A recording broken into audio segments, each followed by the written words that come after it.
И здравейте хора! Аз съм Shadowplay и какво е това? Днес почваме кариера на FIFA. На FIFA 15. Знам, че това е FIFA 14, но е с мод за FIFA 15. И искам малко разнообразие, защото всички започнаха да снимат на FIFA 16 и така. Но ще има PES 16, това е ясно. Сега да се съсредоточим върху кариерата ни с Уиган.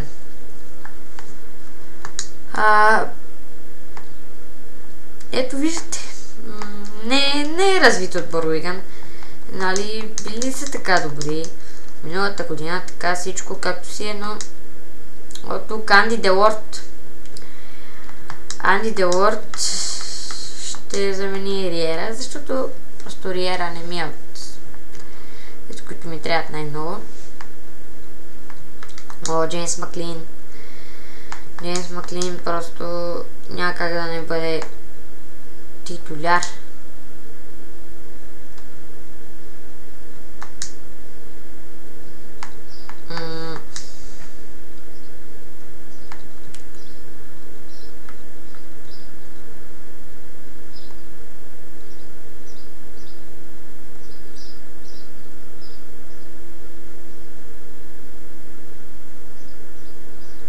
Да, така, нека бъде пащетата повече.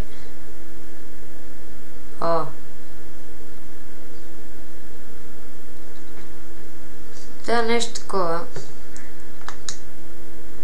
Тук да кажем сега формацията.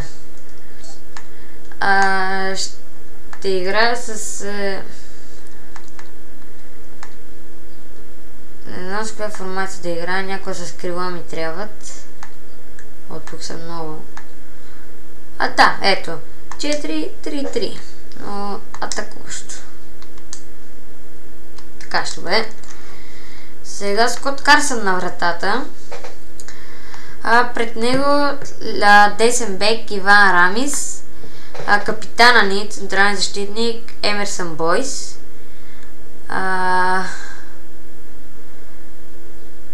Това е другият ни защитник Калдвил. Не знам, Калдвил или както е се чете. Еспиноза. Нямаме първото име. Роджер Еспиноза. Бен Уотсън. Хамес ли е? Джеймс Перх ли е? Не знам как е. Джеймс Маклин. Шаун Малони.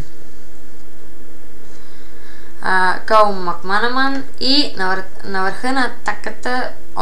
Не. Така вече на върха на атаката Анди Делорд. Така, нека бъде сега да си пусна скаутите.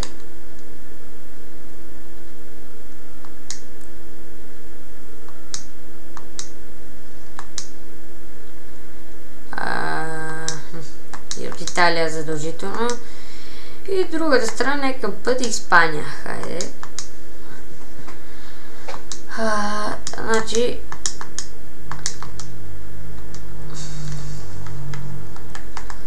Да, тук вече са започнали да търсят скаутите.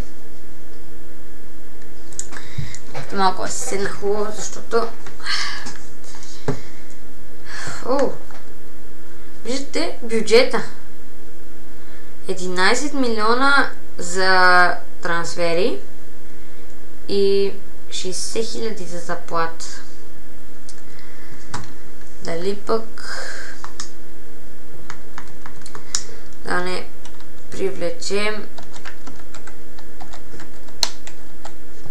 Така ли се пише?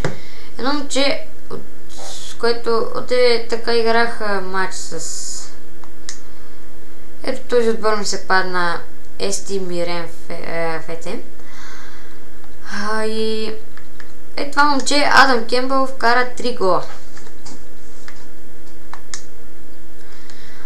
Го привличам по друг повод. Ето, приеха ни. Го привличам по друг повод, както казах. Ако сте гледали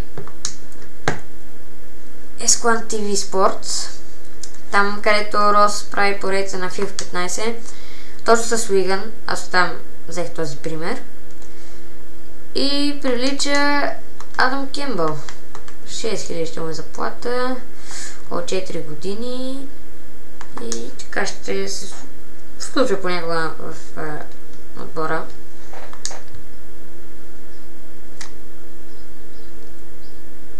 Да. Отказани.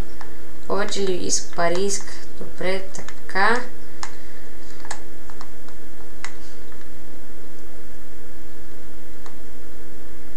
Да, е така. Ще влиза, ще излиза някога титуляр и всичко така. Виждате отстрани. Реал Мадрид привличат Серхио Агуеро за сумата от 64 милиона. За Линайкълс. Да, ще го продам. Просто защото си имаме... и той е много млад, нека се развива. И защото си имаме вратари, които няма да имат проблем с титулярното място. Но Скот Карсън ще ни бъде титулярен. Вратари, ето че Адам Кембъл приема. Брелшъм Кембъл. Сега...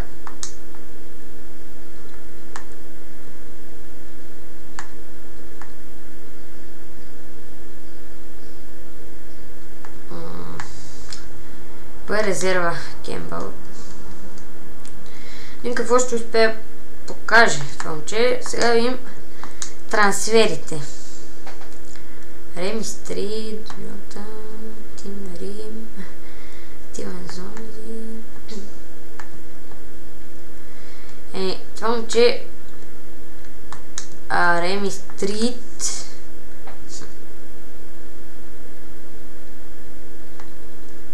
Колко ще ми искат за това момче от Нюкасъл.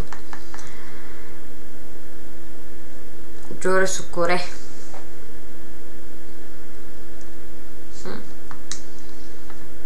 Дали пък не... Да, ще отправя и оферта и за Окоре. Ще се опитам и за Риад Марес, който този сезон е уникален.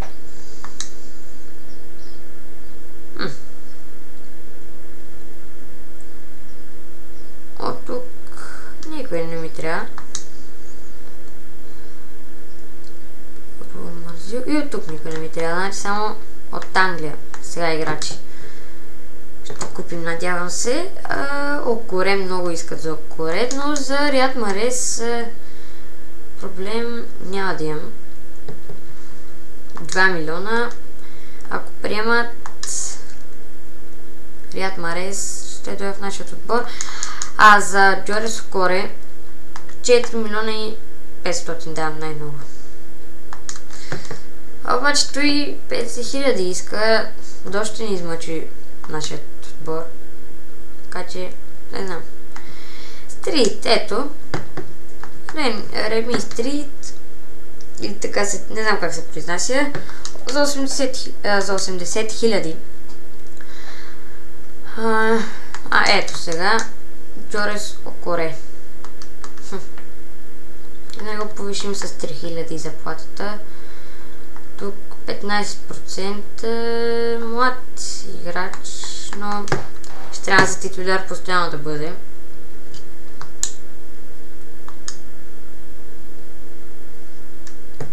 Ето за Стрит. Не знам. Ще влиза някой път така. Сега тук за Риад Марес най-интересното. Ще си увелича малко бюджета за заплати. То се е видяло.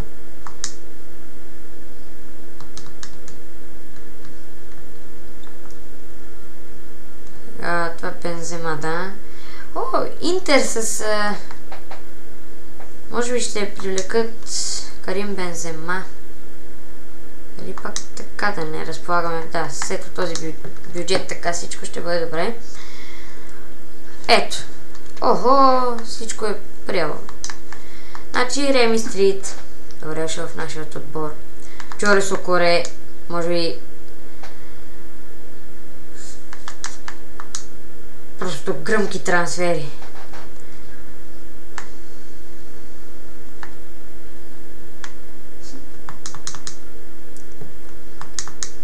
Така, доста интересно. Гранд Хол.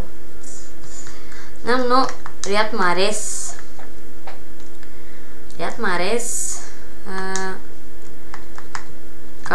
Джоре Сокоре спечели тук титулярно място. Но не знам, мисля, че на бой се най-добре и веднага ще вземе капитанската лента, но аз мисля да дам на Скот Карсън. Ето, Скот Карсън просто е мисля, че най-достойния. А тук Бен Уотсън е за преките свободни удари, което никак не ми харесва. Това е за дуспите. А за дуспите ще използвам Джеймс Маклейн. За фаловете Уотсън и Малуни.